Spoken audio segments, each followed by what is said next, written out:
Technical problems do not occur within review copies of the game and yet occur when it's released on the mass market. There's a real-world example of this. Halo the Master Chief Collection.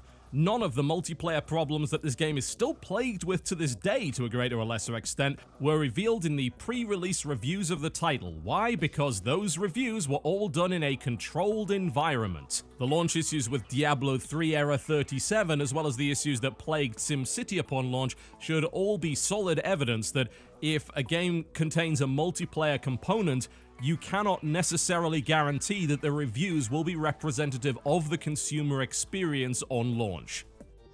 Now, ignoring all of that, it's worth noting that pre-orders exist for a particular purpose, and it's perhaps a little bit more insidious than you might imagine. It's something that I mentioned in my pre-order video back in 2013. I was quoting the CEO of Shell Games, Jesse Shell, and he was discussing the idea that a pre-order sets you on a particular path, and deviating from that path isn't something that you psychologically want to do. You're sort of locking yourself into a commitment, and you continue to reinforce your desire to see the plan through to the end.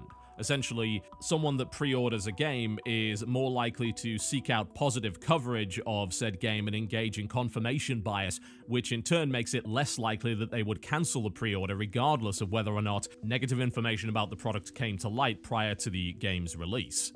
It's a fair point as far as I'm concerned, and you can certainly see the behavior. You need only look at subreddits and gaming forums all over the internet. You see the defenders, the staunch defenders, those saying, yes, this game is going to be amazing, and continuing to extol its virtues before they've even played it. You can call it the fanboy if you so desire, but it is obvious within gaming communities wherever you go, this sort of attitude is pretty rampant. Now, this gets even more insidious when you toss in the idea of tiered pre-order bonuses. So